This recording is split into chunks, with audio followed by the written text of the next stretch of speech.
Good evening, everyone. Okay, are we going to have moon suits in time to beat China to the moon or not? We're going to do that duct tape thing like they did in For All Mankind.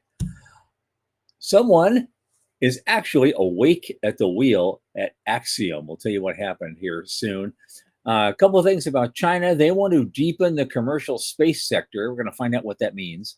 They also want to set commercial standards. For whom, I may ask. Trace Systems lands a $64 million military contract for comms. Lunar dust apparently can be transformed into structural reinforcement. Interesting. We looked into that. Astrobotics fires a new test engine in a spectacular demo. A Senate hearing split basically on party lines over the NASA budget cuts. We'll look at that. The Canadian government cancels a contract with Spire, one of our poster kids. Now, was it for cause or simply they don't have a budget? And Spaceport Australia and AXA Aerospace launch a joint venture, medical AI for space crews. All that, plus our guest, serial entrepreneur Dan Faber from the news desk at the Center for Space Commerce and Finance, Thomas Andrew Olson. And this is The Unknown Quantity.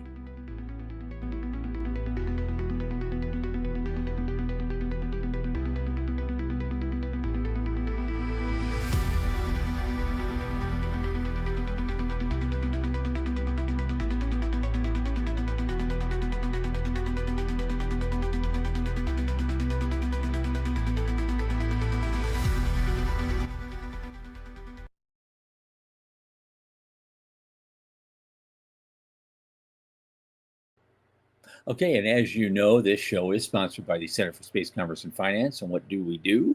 We champion and strengthen emerging space startups and space-adjacent enterprises worldwide through advisory, access, and advocacy. Our pitch events and world-class boot camps fortify startups to be better investor-ready. And speaking of that, we're going to have a major announcement on the investor-ready part of it coming up at the International Space Development Conference in June. So stay tuned for that if you're going. A lot of our work, especially this podcast, is supported by our listeners and fans like you. So just go to cscf.space/support and click that Plain as Day donate button, because a little on the tip jar each month makes a big difference. Don't forget to like and subscribe and tell your friends. Speaking of friends, my oldest space friend, who just got his green flag of the Fatimids from Amazon, is here with me. Michael, come on in, man. Hey, how's things? Okay. It's been a little weird today with comms, with different people, and it's going on all day, not just here. And Right. we'll we'll see how the rest of the night goes. Fingers crossed. I don't want to get caught off in the middle of a question. You know what I mean? That's always annoying. What's up with you? What's going on? Good. Mom, I went to the doctor with mom again. She's doing fine, so that was good. It was a little bit spooky last week, but she's doing fine. Did her PT with us, so we did 5 miles this week, 2 on Monday and 3 more on Wednesday. So she's doing her PT. Everything's good. It's getting me out into the world. So yeah, it's all good. Yeah. Good. I did a pitch for Liftport a couple days ago. Believe it or not, after all this time doing elevator stuff, I'll give like hour-long, half-hour lectures, go up on stage at ISDC, whatever. I'm super used to that. I'm not used to pitching. So it's new to me. I'm actually not great at it. It was a competition. There were 14 companies. We came in third, so happy about that. So just kind of refining that a little bit. Good. And I got a message about another project that we're working on that looks really fun. It's not a contract yet, so I'm not going to talk about it, but it looks really fun. So fingers crossed it turns into a contract. Still happy to be a sounding board to all that when you're ready. Yes, 100%. And believe me, you're going to be. Okay, cool. Yeah. Looking forward to it. Happy to help. Oh, and hi, Veronica. I hope some other folks show up tonight. Hey, all. Okay, you ready? Let's do it. But the first one is just so weird. It's been out there for a few days, I just had to bring it in. It was a holdover from last time. Yeah. And I'm going, because, we need it just needs to be brought up. What is going on with the spacesuits? You want to beat China and the moon, and you don't have a spacesuit to do it with? And now they're saying it may not be ready on time. Who is making these things? And why is it taking so long? Here's the thing. During Apollo, the moon suits for Apollo were made by this specialized sewing company up in like New Hampshire or something. Yeah. They had old style, almost 19th century equipment. Yeah. The women then were in their 70s, most of them sewing these things. And so I'm going, what is going on? How much fancier does it need to be? I mean, you think it's the 21st century. We're, 60 years down the road. And of course, we should have a lot of better stuff. And so, okay, well, then why can't we make it? Just make it. It's stuff like this that gives us flat earthers and the folks that says we never went to the moon. It's stuff like this that gives them ammunition. It's so aggravating. And let's throw these punks under the bus.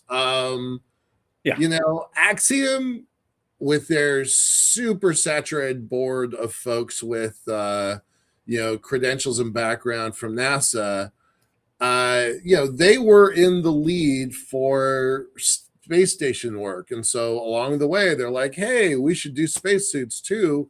Diverted a giant portion of their workforce away from space stations to work on suits. And they're still, hundreds of millions of dollars and years over budget. Like, you guys are not supposed to mimic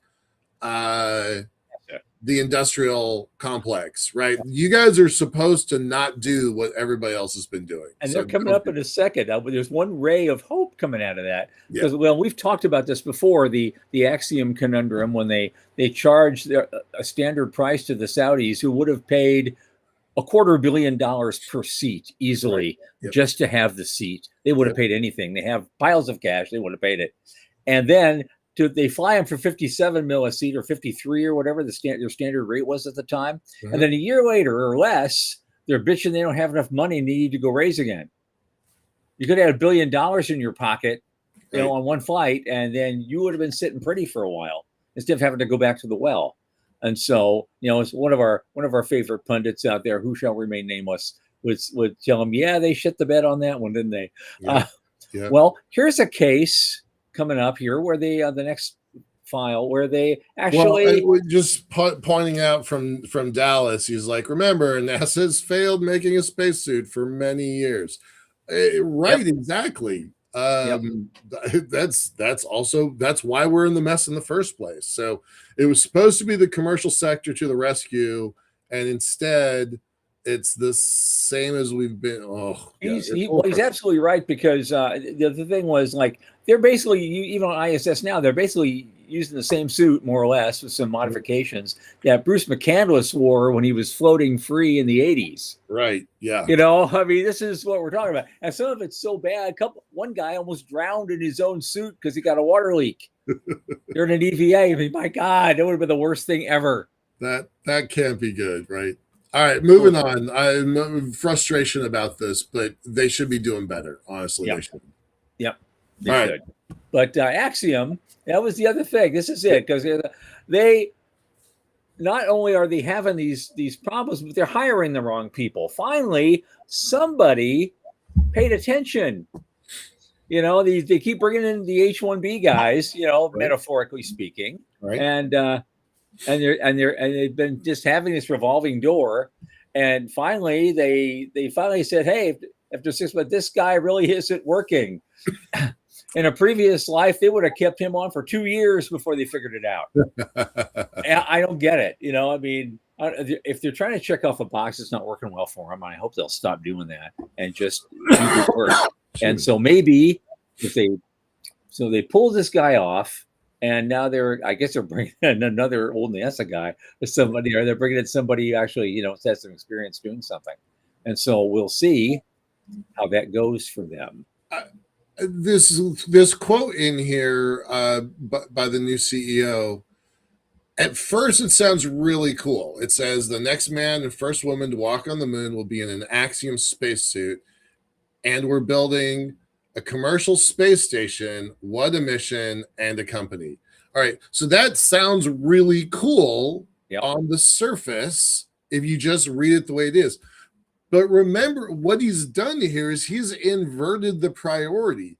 It used to be we're going to build space stations and, oh, yeah, by the way, spacesuits. And now he's inverted the priority. It's like we're going to build spacesuits. And if we get around to it, maybe perhaps someday, if we're really lucky, we get a space station. I'm frustrated by this whole thing. Like, great, good luck to y'all. I want you to succeed. I genuinely do, but it's hard to be on the sidelines to this one. Right. It's so important. It is. And we're going to keep watching these stories with great interest. Every time something new happens, we're going to be right here with you following up on that, because this is vaguely important. Yes. And they need to do that. Next thing up, there's a couple of things about China. Apparently, China has gotten the space commerce bug. And they're starting to put money into stuff, and they do two things. They say they're going to deepen, and this is well, they call it space4.com. It's really Space Daily. It's a set of Space Daily. Space Daily was offline for a while. And they've come back, and here's the first thing I see: China moves to deepen commercial space sector with focus on in-space manufacturing, and they've brought together leaders from 14 commercial space company. What is it about the number 14 lately? It's everywhere. Yeah, it's everywhere. That military contract a week ago, and yeah. And so they're talking about development strategies, challenges, blah blah blah blah blah blah. Of course, all these companies now have a party guy in their board. So I mean, I don't know how much flexibility and freedom they have to innovate and do certain things, but it seems to be they're trying hard, and so we'll see how that is. So basically, they're coming up with a competing ecosystem. That's how I read it. Absolutely right, and in a way, that's exactly what they're doing, and good for them, right? That's better for everybody. I mean, how we measure free enterprise is a little bit different than how they measure free enterprise, but at the end of the day, that's 14 more companies sending folks cargo stuff, and that's good. I think that's good for the whole globalist ecosystem.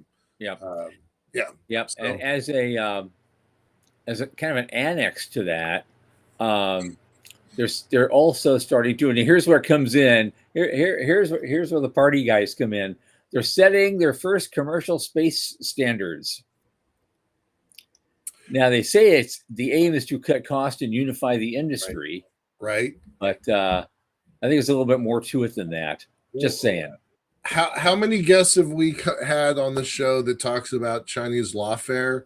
Setting standards is lawfare, right? And they're pulling our exact playbook, so good on them. It makes sense, but I'm a little curious what standards they are trying to set. I actually was a little fuzzy on that in this article. They were too in the article. So I don't know. We just had on our show the other day Dr. Mark Levinson about how standardizations transformed the shipping industry. Whomever gets those standards written and codified and accepted in the world has a leg up on everybody else. So, I wish we were doing it. I do. So, good on them. Yeah.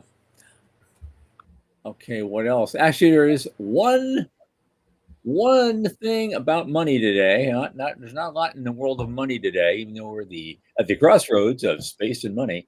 An outfit I haven't really heard of. They're probably because they're a military contractor. Trace Systems landed a $64 million Army contract for what they call Northcom deployable comms. I'm always interested in something involving comms, obviously, because of my day job. But I thought that was kind of interesting. They got a nice contract, and they're going to build some things. They want to sustain deployable communications capabilities for the Northern Command and the Western Hemisphere Command Forward.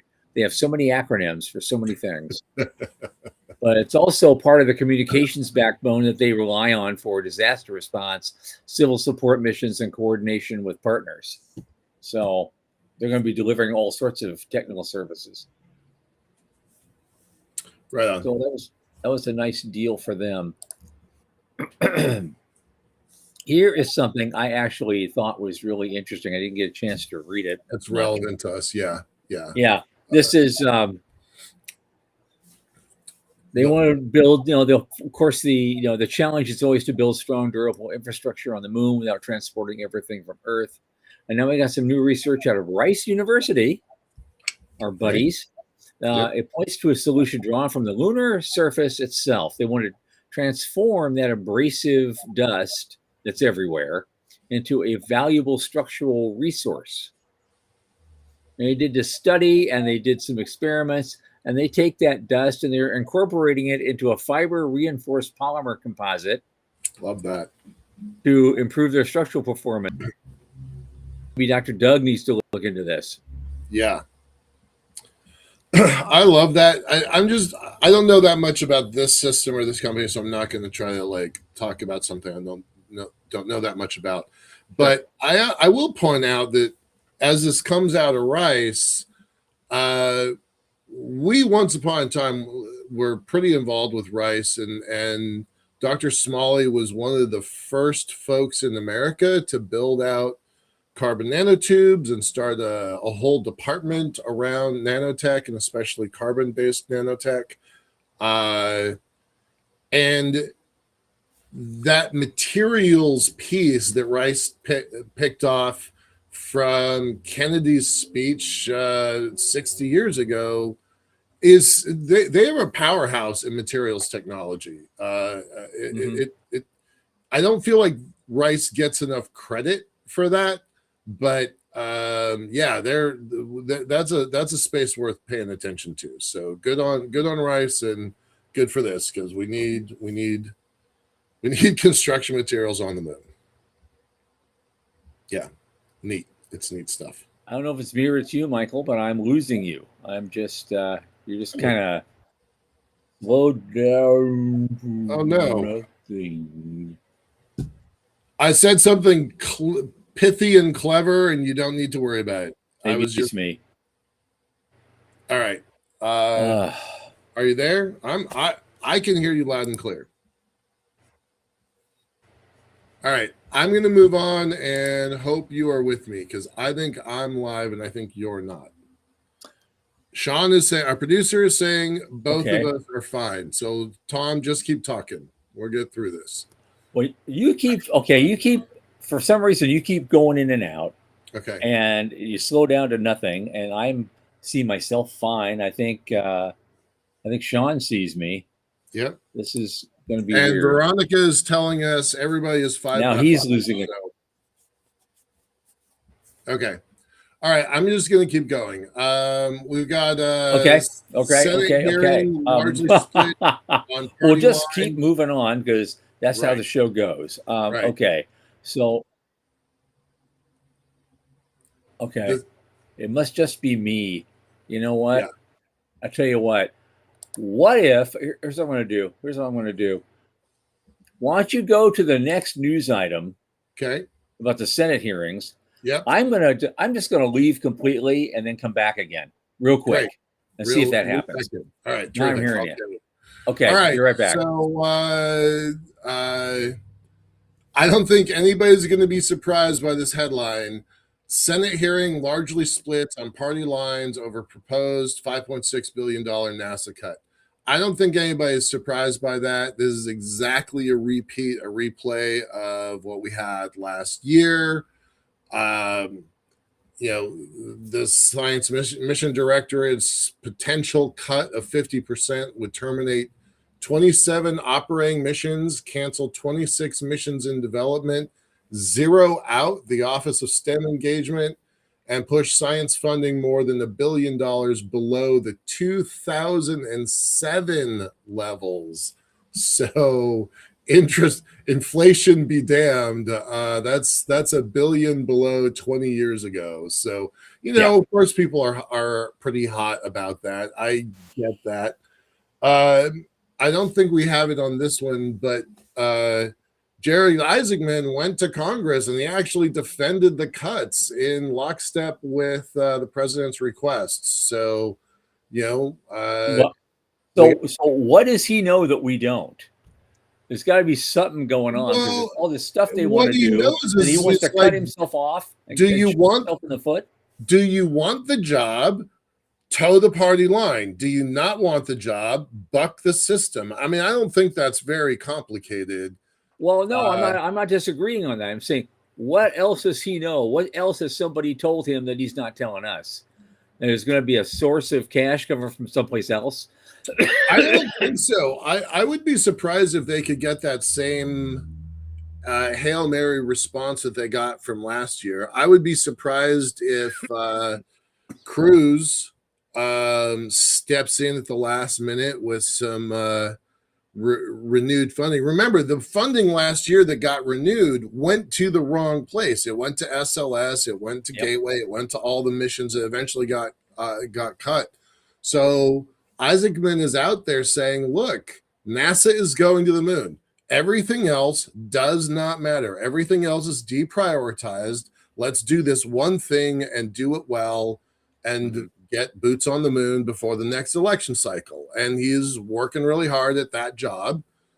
I'm not surprised by this. I do think it's a mistake. Please don't anybody, be pissed off at me about this. I do think it's a mistake. But if I was in Jared's seat, I might make the same call, right? I would ask for more money. I wouldn't just, abandon all of these other programs. But yeah, if your job depends on getting us to the moon, everything else is a distraction. And that sucks because it shouldn't be like that. But that's what it is, I think. Yeah. Okay. We got a couple of minutes, but we've got only a couple of things left. So moving on. Yeah. I didn't know they even had this contract, but Spire, one of our poster kids, Yeah. got a lovely contract with the Canadian government to do wildfire, imaging stuff. $72 million contract, and they just canceled it yesterday. Canadian government, they just canceled it outright, and they had some kind of what our buddy Mark Boucher wrote this, and they said they were terminating it for convenience. But they couldn't even give him a hard reason. I have no idea what that means, and no one else does either. And that's why they use those weasel words, I guess. With the thing, because because there's no way to tell from this whether Spire missed some milestones and pissed everybody off, or the Canadian government just ran out of money, didn't have the cash to pay them. Sean in the background is saying they put out all the fires. We don't need any more because we don't have any more fires. That's great. That's terrific. That's terrific. Oh, you got to save some money somewhere, eh? Yeah. So yeah. Hey, I like that. Hey. I'm gonna make a bet that I don't know if we'll ever learn this, but I would make a bet that we've talked so many times about sovereignty. Yep. I bet you it's a sovereignty play. I bet you they've got somebody in Canada that is, an entire carpet of forest up there. And they were like, well, we could probably do fire monitoring. We probably could do that in-house, like in country. We might not know it for a couple of years, but I'm just going to put my bet on sovereignty since there isn't another better explanation. But we don't have any more information. It's just a guess on our part. Yeah. Joe Luttrell, totally great point. The government should just buy data and not the satellites, right? Okay, but that's what I thought they were doing. I thought they were hiring out to Spire with their own satellites to do the work for them, and they were just buying the data for $72 million. So I don't know. I guess they're not going to have a wildfire season this year or something. Yeah. I guess okay. completely safe. Completely safe. Yeah. Yeah. Canada is fine. Okay. All right. Looks like our technical issues are over. So good to see you back there, Sean. All right. Okay. Okay. Last thing. Business News Australia. Moray-based Spaceport Australia and Houston-based AXA Aerospace have formalized a joint venture to develop what they describe as the world's first deductive medical AI designed to assist, support, and treat spacecraft and station crew. That should be a very interesting thing. They called it the Hamilton Project, and it's named after, I guess, a well-known flight surgeon, Dr. Douglas Hamilton, who served across 50 missions.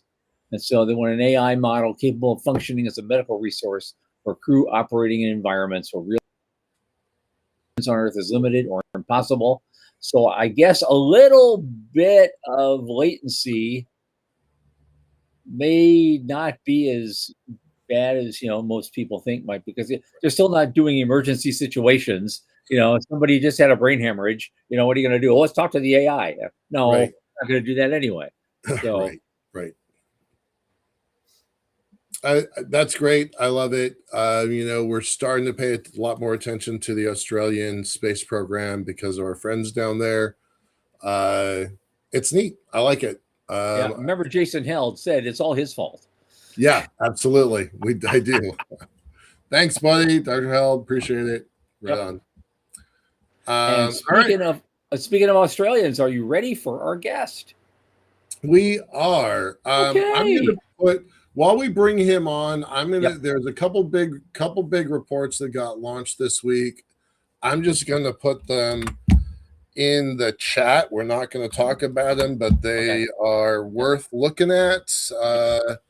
The Space Frontier Foundation came up with a report that says, no surprise, the launch vehicle system that we have with SLS is not sustainable. No surprise from them.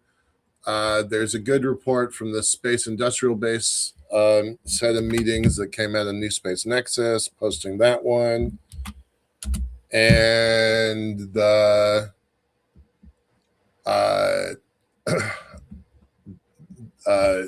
there's a really spooky one about nukes in space and what happens if we launch one of the light one of those off. We're looking at you, Russia. So that one's worth looking up. And the Space Capital folks have released their quarterly report, which is always a good read. So enough of that. Move on. But speaking of quarterlies, I just want to mention, though, I'm going to put the link up. We'll do it next week if it's necessary, because we were talking about guys developing an AI for all this stuff. I hope they're not they're rethinking using OpenAI for their stuff, because they didn't make any of their projections for first quarter yesterday. They did a quarterly report, and they're in serious doo-doo right now over all of it. In fact, even their own CFO say, I don't know if we got a 1.5 trillion in obligations, so we don't know if we can make them. And so how bad would it be to be the folks who literally built an entire globalist industry and then not be the ones to reap the rewards because everybody else is eating your lunch? That's gotta suck. That's gotta suck. It does. It does. Yeah. It's not always good to be first. And it's happened many times before. You're right, Sean. Right. Yep. Okay, shall we bring in our guest? Let us bring in our guest. A friend of mine from whoever says my link didn't work, I'll go find it. I realize I'm in. Okay. Well, at this point, let us bring in our guest tonight, serial entrepreneur Dan Faber, dear friend. I've known him for 15 years or something. I've known you. Didn't we meet in South Africa? But he's just late of Orbit Fab. He's done a lot of interesting things, and I've been trying to get him on this show forever, and he's joining us for the first time. He just left Orbit Fab, which he founded, and he went out on a vision quest for about 4 or 5 weeks, and now he's back, and to hopefully give us all a hint of what his next challenge will be. Dan, come on in. Hey, Tom, how's it going? Hey. Good to see you, Mark. Yeah. Yeah, my favorite Tasmanian. How you doing, man? Yeah, doing well. Been relaxing a little. I took the motorbike out, went for a drive for a week, and was chilling. Thought I'd take a year off or something, but I got bored after a week. So Yeah. yeah, Nice. Yeah. Well, I want to get you on here because you have a very interesting existence. You've done a lot of different interesting things, and I wanted our viewers to get to know you a little bit. So why don't we just lead off with a very quick, 1-2 minute bio? Just show me where you came from. What's your origin story? How did you get to be Daniel Faber, just recently of Orbit Fab? Go. Well, I was born to Daniel Faber, but the to become recently of Orbit Fab was a bit longer story. Yeah. Grew up on a farm in Tasmania. Engineer father, chemist mother. Probably always doomed to do something nerdy. Got my degree in Sydney and decided that I wanted to work on something that was going to be useful for the world and useful for humanity. Getting humans off Earth, getting life off Earth is probably the most significant thing since we crawled out of the ocean. So why work on anything else? Mhm. So wrote down a list of industries that could pay for the first permanent jobs in space without a profit incentive. It's going to be very, very slow. It was a pretty short list, so I've been chipping away at everything related to asteroid mining because I couldn't see space-based solar power working out back then, and I couldn't see myself as a tour operator. And that's all I could think of. I've added a couple of things, but that's sort of it. So, I built a dozen satellites in different parts of the world. Back then, before Jason Held was in Australia, I used to know all 6 people in the Australian space industry. And there was bipartisan political support for never having a space agency until Rocket Lab launched a rocket, and the New Zealanders embarrassed us. Within a year, there was a space agency in Australia. But yeah, 25 years ago, I decided that's it. I've got to get around the world. I've got to find places and people that are doing this. So I built about a dozen satellites, bunch of interesting things, and then started building companies because I had that bug for just trying to create something. I didn't think people were working on the most important problems. So did a few things. Instrumentation for the mining industry, the actual terrestrial mining industry, high-speed internet for Antarctica. We built the first Ka-band transponders for CubeSats and nanosats. Then to deep space industries, a wannabe asteroid mining company. We built thrusters that could move satellites around in orbit that ran off the materials you can one day get out of an asteroid, so water, hydrocarbons, hydrogen peroxide. And then Orbit Fab started creating that market for propellant in orbit. We realized that the marginal value of an extra kilo of fuel in orbit is typically about $1 million per kilo. So seemed crazy that no one was doing it. I asked a lot of questions, realized that, hey, this is a real opportunity and there's real reasons why no one else can do it. But those aren't universal reasons. They're just everyone else is busy. And so dived into that, built Orbit Fab, built the standard gas cap for satellites, changed the paradigm. So everyone's now realizing that the future of spacecraft is high mobility and refuelability. It's going to enable satellite servicing. So that's been pretty good. We just hired somebody as a new CEO there to take the company to the next level and get it to IPO and the like. And I'm going back to doing the 0 to 1 stuff that I really enjoy. So Yeah. I've been looking at a few different things. Right. And so does the gas cap have that little thing that clicks when you turn it so you know it's on tight? It's got a lot of things that make sure that it's on tight. I couldn't resist shit like this. I just can't resist. I want to sneak in. You snuck in something I hadn't heard yet, but you said a new CEO to prep for an IPO. Is that real? Is that an announcement or is that a slip? Sorry, but I guess got to ask you that question. No, that's an assessment of where Orbit Fab is at. That's now I can say that's my personal assessment and not necessarily a strategy of the company, right? Okay. But things that went into the decision. We just got a round of funding. I was talking to the investor about what's needed for the future of the company, right? Where are we going to be for the next fundraise? What is the next fundraise? Is it IPO? Is it private equity? Is it a bigger VC round? And what has to be true, right? What are the milestones we have to hit? Mhm. And the conclusion we came to was those investors are looking for something different in the management of the company, right? It's about what we achieve and who is there and everything else.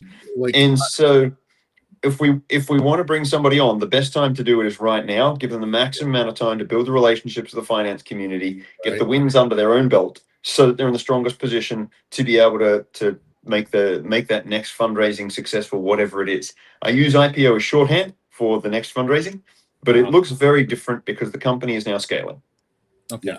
Okay. Now, reading between the lines on that, I gather you're the guy who brought this company from 0 to 1. Yeah. But the next funding round is supposed to take you on. Congratulations. The next funding round is supposed to take it. You want to take it. The next guy will take it from 1 to 10. And so I am, as you said. And so I guess I'm concluding that you haven't found that guy yet, or girl. It has not been announced, though people in the company know what's happening and know who it is. So Okay. watch So this you have space. somebody. Good. Right. Okay. All right. Well, then, what do you look for? I'm not putting my hat in the ring, right? Just saying. But I mean, what does that look like? Let's give some perspective here, because out of 100 episodes, you're actually the first one in this exact spot at this exact moment, right? So, how much total have you raised? Just kind of a spectrum to understand the scope. And then what does that next raise look like? So we raised 60 million. Okay. And the next raise to deploy the full operational infrastructure and be able to meet the demand that we see, and just from US Space Force, it's going to take a few $100 million just for the baseline infrastructure. And then depending on demand, that scales considerably. So it's somewhere between a few $100 million and a couple of billion that needs to be raised in capital over the next 5-10 years. Okay, great. That's fantastic. Good for y'all, right? Good for y'all. And the job of the CEO is threefold. You ask, what does that look like, right? We need someone who can do the three jobs of the CEO. You got to make sure that everybody's on line with the vision, that it's well communicated, that the narrative is clear, and people know what they're doing and how that relates to where the company's going. You got to make sure that you got the right people at the top and running the company, and you got to make sure that it's well capitalized. People have got the resources to do the job. That's the only three things the CEO does. And so as the company goes from 1 to 1,000, right? That's a different scale. It's a different level of relationships, different types of investors that are coming in to support the finance side. It's a different team that manages a company that's at a different scale. And with that different size of team and different stakeholders, you've got different communications processes that need to be brought in. So I had to make a personal decision. Do I want to learn that new job? And the job of CEO always changes. You succeed today, the job tomorrow is different, right? But do I want to learn that?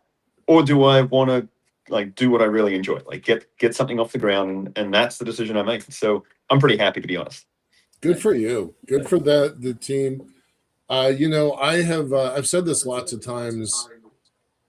I take on the role of chief strategic officer and president, but I've always left the CEO and COO roles empty because I know that I'm terrible at them, and I'm just waiting for the person to fill that spot because I'm not good at it. And I know that I will be replaced on this project because I don't have the skill to move us all the way through completion. So it's really actually very nice to hear that you're in the same boat. You're like, I don't want to do that. That's not what I'm good at. That's not what my, that drives me. So really, it's kind of nice to hear that. So thanks. Just personally, that's a useful piece of intel. I appreciate that. Yeah. Yep. I get it. I have a lot of respect for people that have that self-awareness. Mm-hmm. Yeah. Now, I want to get a little further into your post orbit fab life, but you've done so many other things. I wanted to touch really briefly on your other experiences, and one of which was with Deep Space Industries. That was a thing that went for a while. I love to get your insights on that. You were there 5 years, and yeah, I was there for a few years. So I learned about Deep Space Industries. This was after Planetary Resources had announced that they were going to do asteroid mining. Yep. And so there are a lot of us who'd been thinking about it for years and kind of knew each other. And so we're discussing the plans they had, the announcements they'd made. And I was actually at a small conference in the Isle of Man when Rick Tomlinson, I was telling him how I would do it, a very small spacecraft to bootstrap it. He wrote an NDA on a napkin and slid it across the bar. and I signed the napkin, and then he read me in. A week later, I was chief spacecraft designer, and that's how I got involved in deep space industries. With a year or two earlier, I published a paper at the IAC on some of the risks inherent in an asteroid mining business, right? Trying to look at other mining industry paradigm shifts and what had facilitated them and what it might take. And so I co-authored that with a couple of people that ended up being in deep space industries. It was, like I said, small community, but we'd come to the conclusion: mine the volatiles, sell the fuel. It's worth about 2 or 3 orders of magnitude more than the metals or the platinum. And so that was the thesis. And the initial business model was bag a billionaire. And it didn't work. We didn't get a billionaire. So there were a dozen of us that had sort of co-founded the company, and none of us were able to find a billionaire. But we found some angel investment money. And so I actually moved to the US at that point, and after a few months, just asked whether everyone would mind if I had a go running the company and bringing in a technology strategy.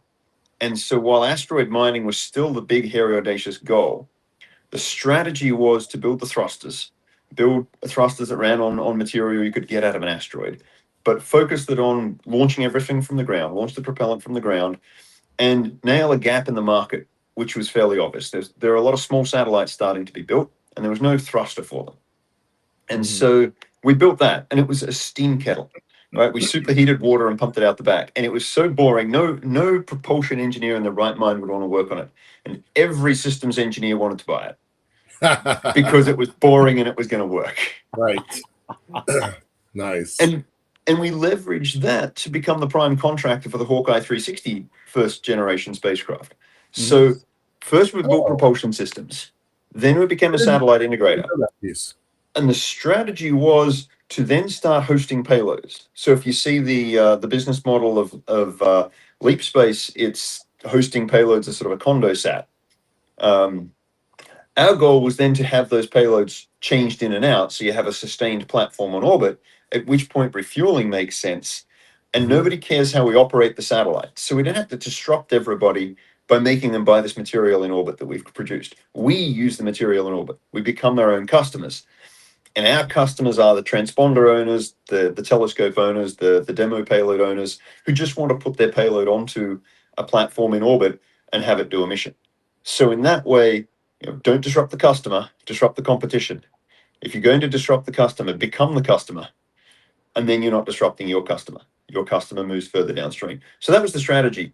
It was going to be a 10 or 20 year vision, and we executed the first few steps of that quite successfully. Also built hydrogen peroxide, propane thrusters, so much higher thrust, much higher ISP thrusters as well. When the company was purchased by Bradford Space, they purchased it for the thruster tech, and the Comet thruster is still being made and sold. But unfortunately, they shut down the hydrocarbon peroxide thruster because it was a direct competition with ECAPs. Now they've divested themselves of ECAPs that didn't get picked up in the market, and they're probably regretting they didn't keep the peroxide hydrocarbon thrusters. But decisions were made. Right. Okay. So that's basically the legacy of that experience then, as those thrusters and that's right. And the IP. Yeah. Well, that Hawkeye 360 piece is interesting because those guys have gone on to do some really great things. So yeah, that's a piece I wasn't aware of. That's really quite interesting. Good. Yeah, good when I you. first heard that business model of Hawkeye 360, I kicked myself that I hadn't thought about it. That was just brilliant. And then the opportunity came up to bid on building their spacecraft, and we nailed it. Yeah. Awesome. All right, well, let's talk about Orbit Fab and kind of dig into a bit. And we have about 15 minutes, and we'll still do the 5 minutes of the future, 5 years and 25 years. So we got about 10-ish minutes here. Let's talk about Orbit Fab and the earliest days, because what I remember that y'all executed so well on was just come up with an idea, get a bag launched, and do it fast. It doesn't have to be great. It doesn't have to be amazing. It doesn't have to be 15 years and $1 billion of research and development. We can actually just put a fuel bag in space quickly. Can you just tell that bit of the story? Because I don't think you'd be sitting here with $60 million in the checking account had you not done that piece. That's my assessment. Yeah, Where I think do you agree? that's absolutely right. There's some really good stuff on startups by Steve Blank. I think the definition of a startup is a temporary organization in search of a scalable business model. And success can then be measured on how quickly you test business ideas and product ideas. And you have to go very, very quickly. Yeah. Because if you can test 5 ideas in a week and someone else is only testing 2, you'll beat them. But if someone else is testing 50, you lose. How quickly can you test business ideas? What does that mean in that context, right? It's easy in software. I can do A/B testing online. I've got this constant churn. What does it mean for a space hardware company where launch happens so infrequently? And so we started the company saying we're going to go faster than everybody has. We've got a team here that understands the industry. We know the cracks are. We know what leverage we can exploit. We know when, the spacecraft we got when we flew the first free-flying spacecraft, it had been sold twice and returned to the vendor because those companies hadn't got their payloads ready on time. So we got a screaming deal on that spacecraft. That's the kind of things we found. So the first flights, I actually went to the investors and said, I want to get $500,000 because I've got this idea and I think that refueling satellites is a huge opportunity. I think there are structural reasons in all these other companies that they can't do it. They're too busy, right? They're owned by Lockheed and Boeing or something like that. I think it's a huge opportunity. We need to go and test this market and really be sure that this works. Give me $500,000, we'll test it. And they weren't that interested. And then I was mentioning the ISS National Lab had said they'd give us a free flight to the space station because one of these issues with the industry, their CEO had been fired because they weren't doing any commercialization, right? They're supposed to do commercialization and science on space station. Right. So they'd kicked out the CEO. And NASA, of course, was seeing an organization parallel funded by Congress and didn't want their budget to grow at the expense of NASA. They were leaning on trying to kill it, and they were the ones doing the review.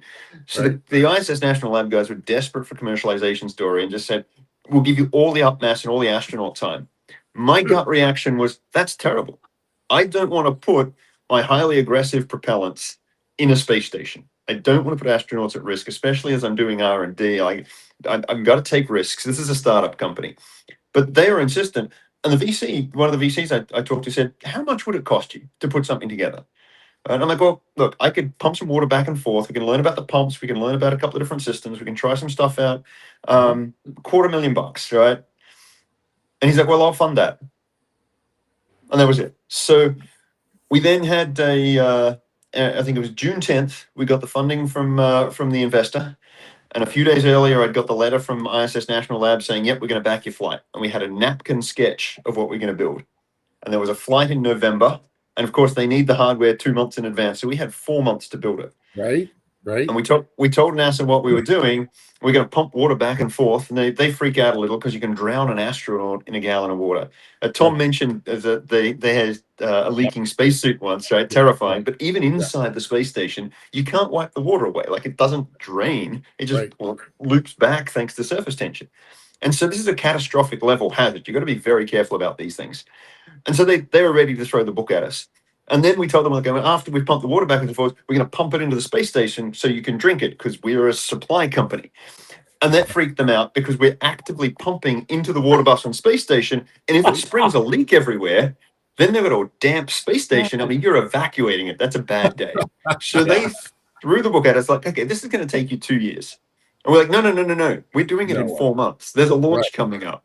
Right. And so we had to make friends with everybody. We had to really understand what they were worried about and why, and convince them that while we may not have followed the book, we've made it safe. And the NASA folks are actually really good. They worked with us quite well. And every time they didn't, we talked to ISS National Lab, who would then say, oh, look, it's NASA's fault that we can't do commercialization. And NASA would try and get out of the way so that it wasn't their fault. It was this great virtuous circle that we ended up in, where everybody was collaborating to get this thing done quite quickly. So we were able to ship that hardware. I think it took us 4.5 months. but it broke a few records of getting hardware together to fly to orbit. I am dumbstruck by this story because I had Justin Kugler on the inside track over there, actively helping me to work on six different proposals, all of which were vetoed because of the problems you just described. So you got in after I submitted my proposals, and it was a completely different experience for you than it was for me. So good for And you. I don't know that it would be again if we did it now. Right? Yeah. Everything changed. Everything always changes, right? Yeah, So it was a fortunate time and a fortunate set of circumstances. A great team. Shout out to James Boltitude, who's now running his own company, etc. Really knew how to work with the ISS National Lab guys. He'd done a couple of payloads before. Having those people really helped. Like, just a lot of things fell into place, and it was a lot of pushing. I mean, they did send us an email on at 5 p.m. Houston time on a Friday night, 4 days before we were delivering the hardware, and told us, we see your paperwork coming into the system, but we can't process it quickly enough, so we're going to pull you off the launch and put it on the next one. We went ballistic. We got the whole payload manifest team on the phone on 10 a.m. Saturday on a long weekend, argued our way back onto the launch, pulled a 72-hour weekend. We didn't sleep that weekend, got on a plane, flew with the hardware to Houston and handed it over. That's the kind of thing that it took. And it flew. Yeah. Oh, I'm so happy for you. That is one of a dozen stories of what it takes to get hardware on the pad quickly. Yeah. Good for you. That's Good absolutely insane. And it didn't stop there, of course. We then we'd done something that didn't get us a huge amount of engineering. There are a few things that we got out of that. Mostly it was just the fact we got the legs under us. We got some PR. Right. It was really useful for that. We did test the pumps and what have you. But it wasn't really that definitely wasn't a build to print to then say we've got a refueling system. We had to build a free flying, fuel depot and what have you. So that helped us get the seed funding. And it was a week or so after we'd finally closed the seed funding, and of course I'm like, okay, I can have a breath, I can have a big long break. I could at least stop for lunch, and then we're into it again. But I was talking to a friend working at one of the launch brokers, and convinced him to sell me a launch for 1/3 of the price because it was 6 months away, and no one had bought it yet.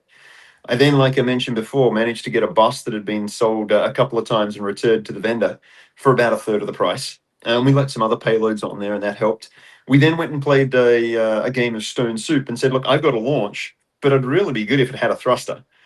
And we found some folks that had sold a couple of thrusters, but had all the spare parts to build a third. And so we paid for those parts, and they assembled it for us. We got one of the satellite servicing companies that was looking to do inspection. We got them to pay for the cameras we wanted to put on there, so they could then say they've got their cameras flying. Mm-hmm. We had a whole bunch of stuff like that, and so we signed up to this launch 6 months after we closed our seed round, knowing that it was going to take us 7 months to build a spacecraft. Really? Oh, and there was a pandemic going on. Did I mention that? Oh yes. Other than that, yeah, that's right. Yeah. So we had inside intel that told us that the launch was going to slip by a month and a half. And we were relying on that.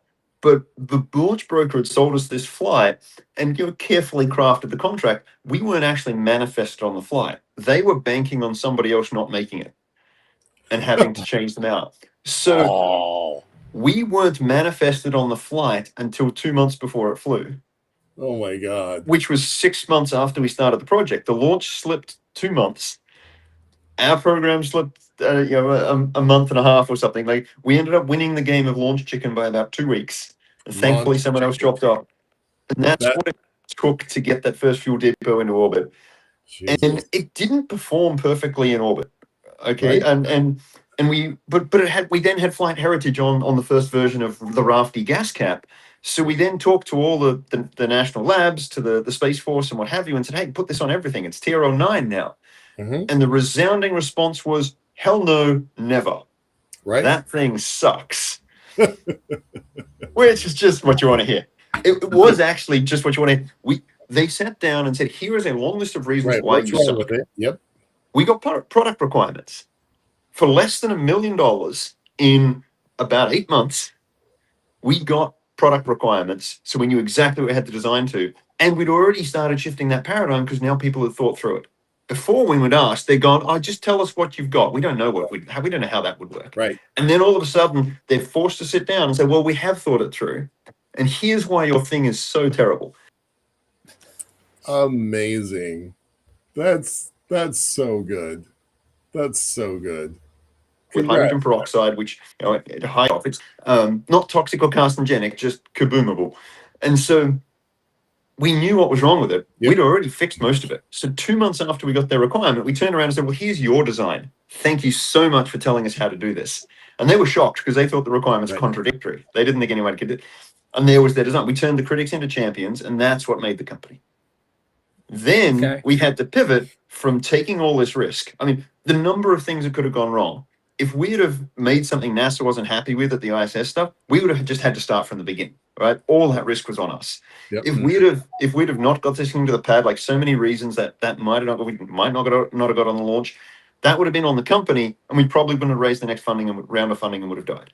Okay, but we stitched that together by taking that risk because we could. We didn't have a brand at risk. We don't have. And we're not Boeing or Lockheed, who for whom a failure they've got to explain it to Congress, kind of thing. So we could take that risk. That's the advantage of a startup. But then we were getting government customers, and they want high reliability. Like they want to put this on Class A missions, and all of a sudden we need a different engineering culture. We need a different production culture. Yeah. We had to change the core of the company to be something very different. And that gymnastics, holding those contradictory things in your head, that was a fascinating experience to go through. And we did it, right? Now we've got the Rafty port is approved by Space Force to go on some of the most sensitive missions. So that's the kind of journey that we went through. And some of the exciting things at the start, you end up with different and just as exciting things, but very different things as it matures. Amazing. I want to. We gotta switch time. We're kind of watching the clock here. We only have 4 more minutes. Michael. Yeah.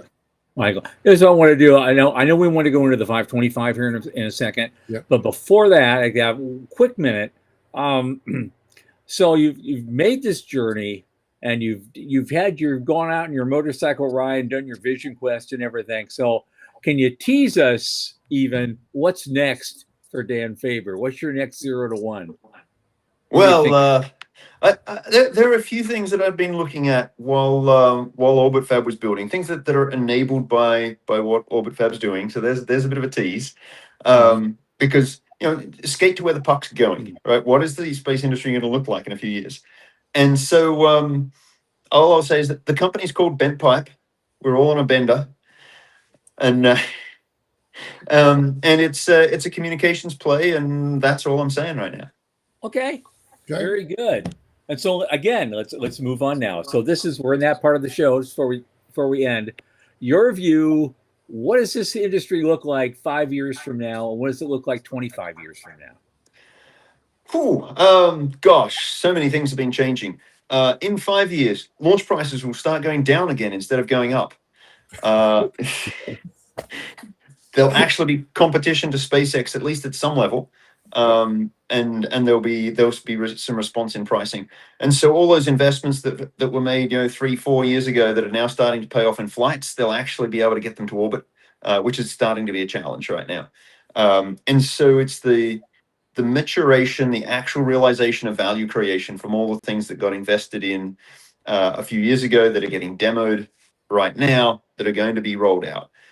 That's pretty exciting because there's some great tech on satellite servicing. There's some great tech on manufacturing and orbit, the pharma stuff. I think there's a lot of potential that we might have some new exports from space, not just telecoms and remote sensing. I'm looking forward to those finding their legs and seeing which of those make real businesses. So 10 years, those ones are going to be successful. Everyone's going to double down and pile in on the new business lines that people have realized can make money. And whether it's pharma, whether it's space-based solar pad, data centers that people are looking at, these things will follow the ups and downs of the investment cycle. But in those time frames, some of those investments are going to pay off and pay off big. Yeah, and an old Seppo like me got to see it. Okay, I guess, well, on that, Dan Faber, my God, serial entrepreneur, dear friend, Renaissance man.